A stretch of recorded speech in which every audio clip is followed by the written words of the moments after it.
Today I'm attempting something never been done before in 3D printing. This is the world's longest 3D printed lithophane, at least it's going to be. At over a meter long, this is going to be my longest print yet. But here's the catch, if anything goes wrong, I'm going to have to start this multi-day printing process all over from the beginning. So will it succeed or will it crash several days into this long printing process? It's going to take 4 days of non-stop printing and there's no room for error. If this works, it'll be the most epic lithophane ever created. Let's get started. Alright, we're going to start this print and we're going to get it going now. Okay, we'll wait for it to heat up first. So while that's heating up, let's talk about how I made the photo for this 3D print. Alright, so to print the world's longest lithophane, I knew I needed a very long print, and I've got the perfect machine to do it. And I decided to do a fairly short print. So we're going to go with a final dimension of 120 millimeters by 1200 millimeters. And the first problem we're going to run into here is what type of photos have this 10:1 aspect ratio. Not very many photos that are aesthetically pleasing have this type of aspect ratio. So at first I thought maybe something like some scenic view, maybe some mountains, maybe something with a river view. But I think some of those natures and skylines don't look very good in lithophanes, so I set out to do something much cooler.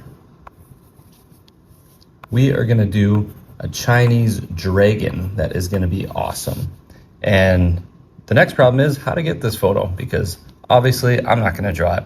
So let's go see how we can get this photo. So here we are at our good friend ChatGPT, and with a little bit of prompt engineering, I was able to get some images of dragons generated, but apparently 10:1 aspect ratio is out of its vocabulary. So I had to get a little bit creative here and told it to split the images into an array, and it was confused by vertical, horizontal at first, but eventually I did get some results that work pretty well for what I'm looking for. So I finally landed on this long, winding, horizontal dragon that I think looks awesome. So now the next fun challenge is by the time I blew this up and cropped it down, it got to be fairly low resolution. So then we had to go to another AI tool to try and solve this problem. So this is on a website called let'senhance.io, which allows you to use AI to upscale images. So you can take a blurry image and it can upscale and sharpen the edges. Just like those crime TV shows, we can just click the enhance button. And as you can see from the result here, it seemed to work pretty well for my purposes. So now that we have our super sharp and enhanced image, let's go take a look at how the printer's going. Alright, so here we are on the morning of day 2, and it looks like we're making some decent progress, but I went to look at the printer interface screen here, and I've got some weird messaging going on that is not super reassuring for a super long print like this. Alright, so this was just a test print to learn about some of the challenges and problems I have. I can see that this border is not thick enough, it's quite flimsy, and I'm going to run out of filament here before I can finish, so going to go ahead and stop the print now. Not sure how to do that. I think it's pretty well messed up here. So we're just going to kill the power. And then tomorrow, once the new filament arrives, we will start the full length print.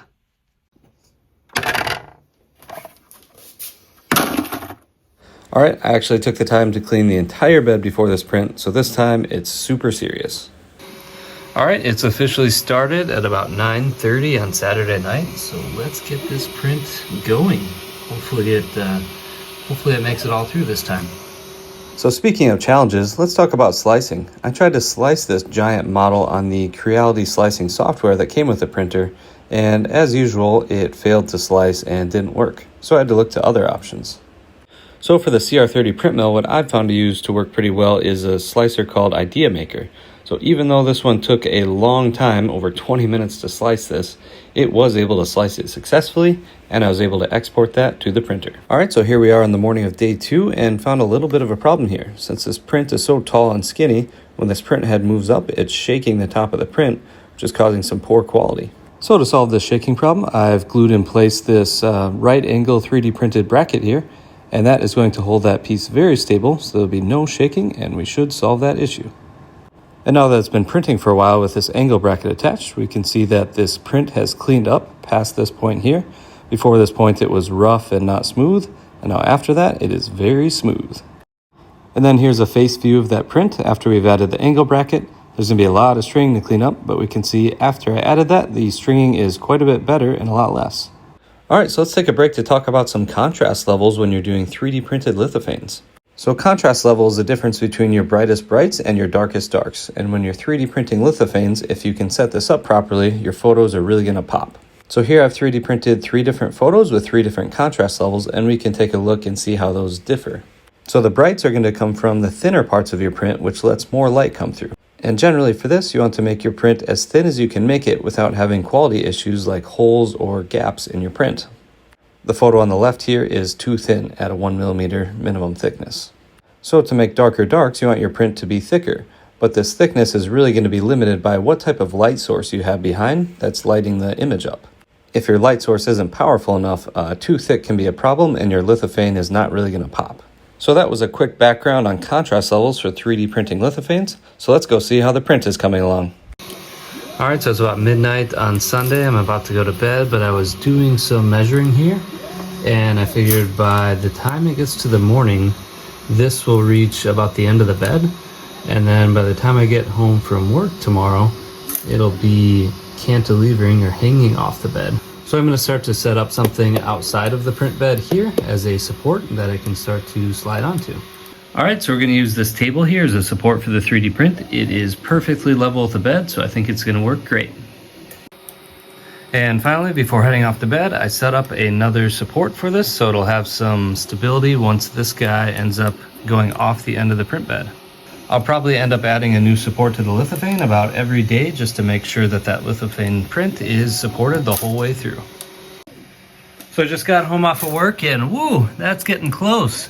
Another 30 minutes or so and this might have collided with the table. So we're now, I don't know, 36 hours in or something. Oh, 48 hours in. 32% done. So really making some huge progress here. I should probably glue on another support and keep it going. So how about we slow down a bit and I talk about print speed for a minute. So I did some previous testing on this printer with lithophanes and I found when the speed was too fast, just like this video here, it was causing some weird wave-like ripples to happen in the prints. I'm not sure exactly why this happened, but here's an example print on the top of a slower speed and on the bottom with a faster speed. So we can see that slowing down the print speed did clear up this issue. All right, it's morning again. We are now 57 hours in. Still not quite to 50%, but so far so good. We are now getting onto the table here. Print is getting quite long. All right, off work, checking the print again. We're now at 68 hours, so definitely making some progress. It is cantilevered onto the table. So let's keep going. All right, we're at the end of the 3rd straight day of printing, a little over 73 hours, 53%, over halfway. So definitely have that much about cantilevered now. So every night I've been weighing how much filament we have left and then tracking that here just to make sure I'm not going to run out. It looks like definitely have no problem. Only dropped from 900 grams to 794 and we're over halfway at 730 millimeters. The final print will be about 1200 millimeters. So I think we're doing all right on this. So before I go to bed, I'm probably going to move this support back closer to the print head there and let her keep printing overnight. Yeah, so hot gluing on old lithophanes is definitely not the most glamorous way to solve this problem, but it is quite effective. So that's become my daily ritual now.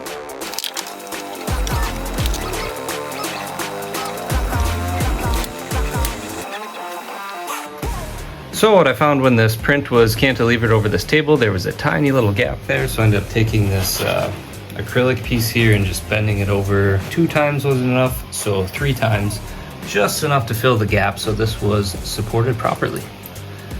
What I don't want is this getting too long, putting some weight at the end here and tilting up that far end of the print, tilting it up and messing up the print quality up here at the print head. These are extremely long printing problems. All right, it is Friday morning. We are getting down to the end of the print. This thing is finally on the home stretch. I think it's gonna be done by the time I get home from work. So let's go. Here we go, 135 hours on the timer here, and it's finally done. 5 days.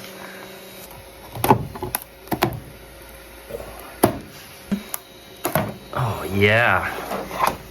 Here we go. That is awesome.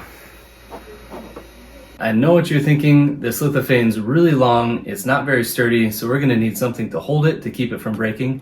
And don't worry, I got us covered. This is an aluminum extrusion frame that's very strong and sturdy, and it's going to hold this lithophane just the way we need it to do.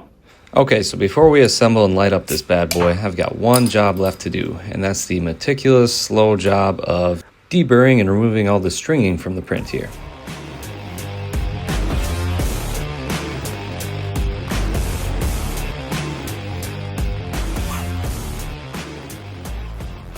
Alright, so now we're going to do the task of taking this long, delicate lithophane print here and sliding it into the aluminum extrusion here so that this frame can keep it sturdy and safe.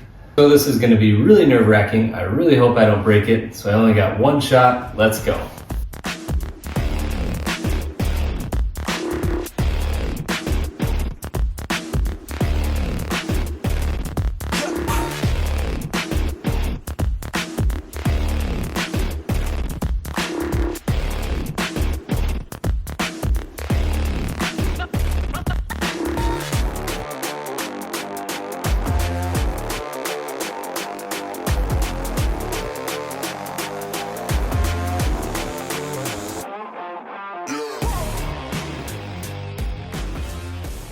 All right, so now I've got the frame completely assembled here. I've got these super bright LED light strips. These are on aluminum back plates. So we're gonna mount these on the back side of the frame here with these 3D printed brackets and some 3D printed T-nuts that I printed out. So we're gonna get those all mounted on the back to do the backlight lighting for this lithophane.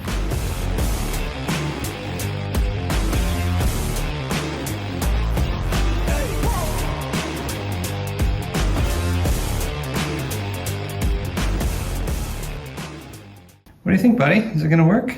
Is it gonna work? He thinks it's gonna work.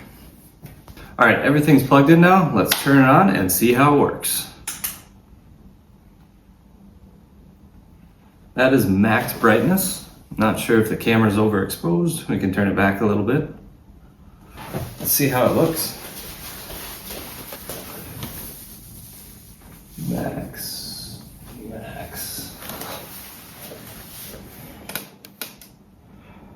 Wow, that is a cool lithophane photo.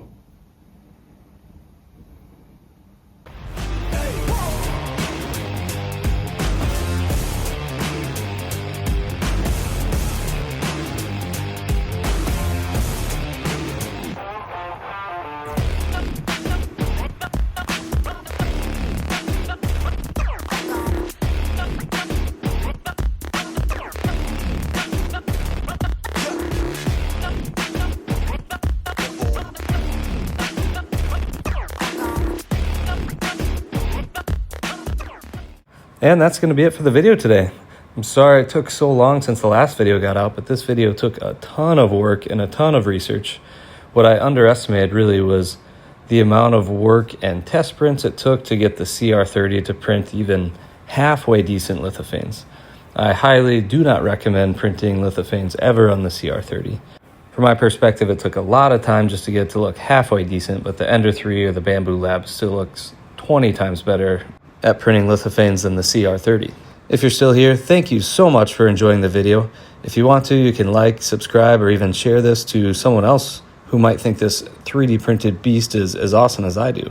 And we'll see you next time at Desktop Inventions.